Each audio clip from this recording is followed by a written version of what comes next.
Right now, it is time to bring in Ruth Epstein. It is time for the Republican American Report here on Robin Hood Radio. And we say good morning to Ruth. Good morning, Ruth. Hi, Marshall. Thank you for that.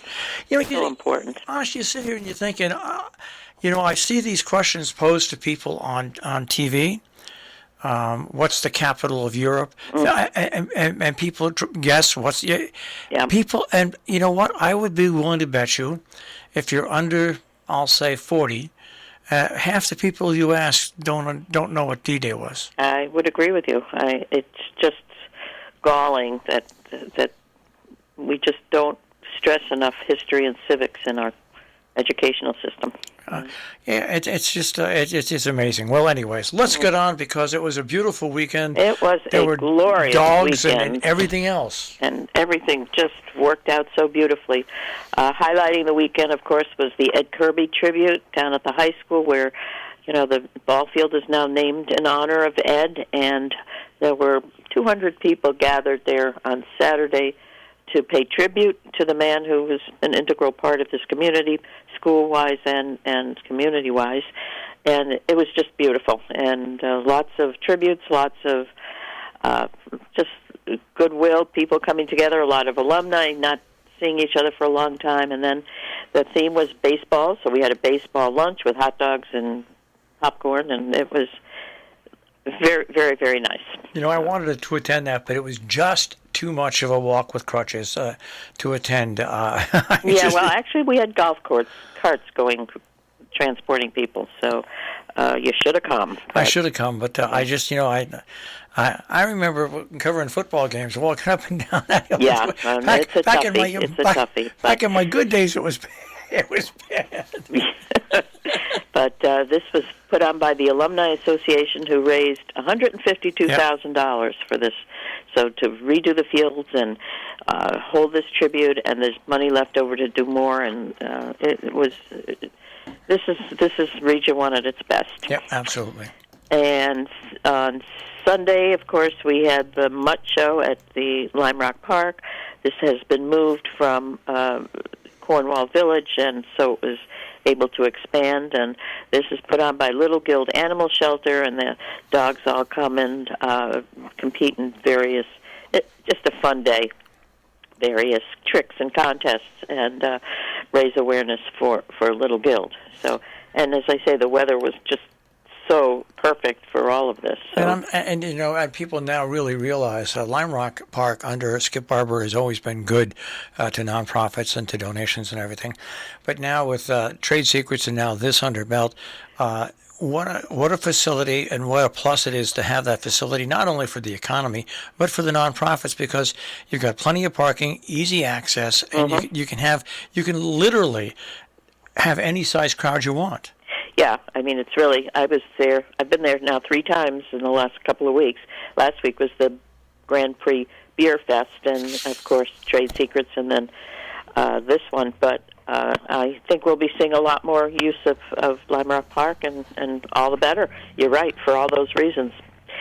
So, again, Maria Horn now has an opponent. Maria, as you know, is the representative from the 64th. We had wondered if there would be a Republican opponent, and he appeared, Chris DuPont from Goshen. So we will have a race there, and you and I, Marshall, usually do that one on election night. Yeah, and the district has changed. Torrington is no longer in it at all. Right, nor Goshen. Goshen. So how come a guy from Goshen can run? I was wondering that. That's a good question. You can run if you don't live in a district, yeah. One of the other candidates for one of the state offices does not live in the town, and so, yeah, you can.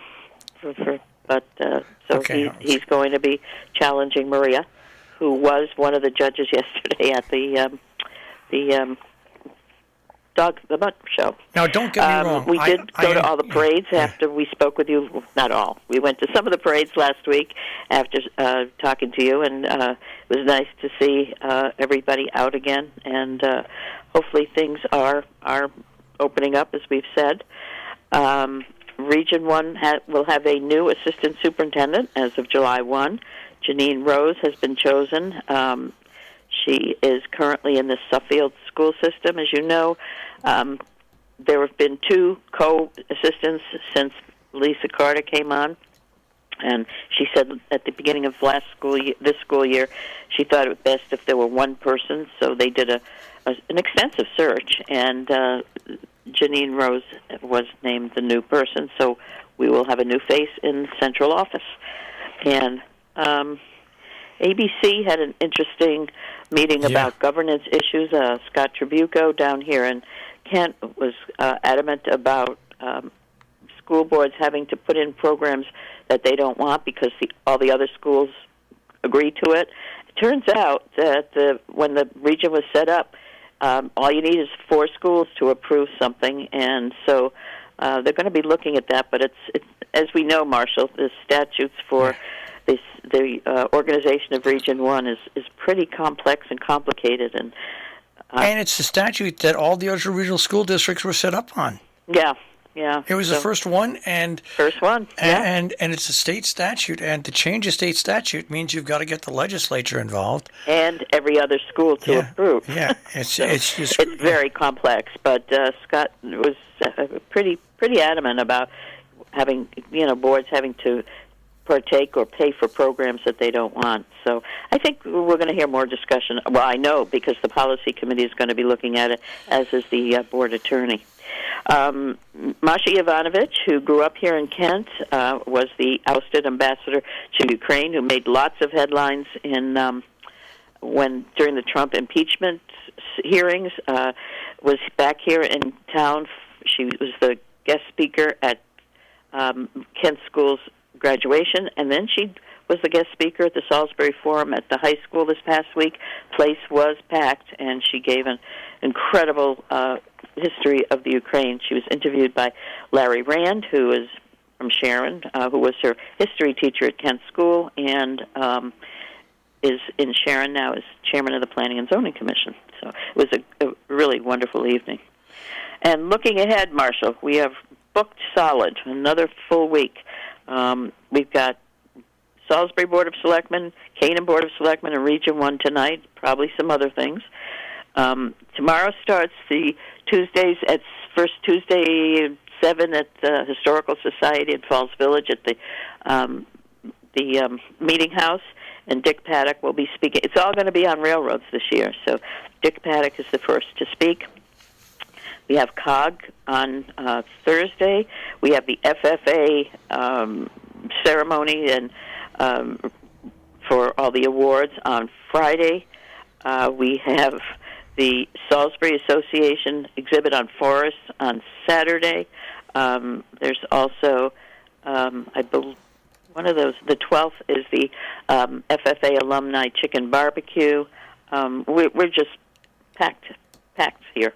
And there's lots of things. And, of course, this past weekend, the Tagconic, got to say it right, Tagconic Grange, they were back with their big plant and drummage sale. It was, as always, that's a great, you can't find better bargains there than that. It was 2 days. But they had so much stuff they had to, and I've got my plants growing in the garden from there. I love it. All these things are coming back, which is so great. It is wonderful. And so thankfully the weather is holding out, and we're busy.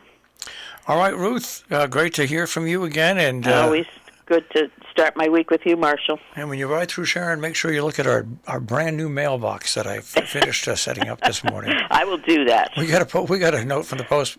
One of the post office deliverers about a month ago. Could you please change your mailbox? There's a lot of rust in there. Ooh. So, which was nice. So we did. Mm-hmm. But then we didn't have a logo on it. So I went out and got a logo that is very busy. Oh. But it looks nice. I'm going to go check it out. Okay. All right, Ruth. Have a good week, Marshall. Take care.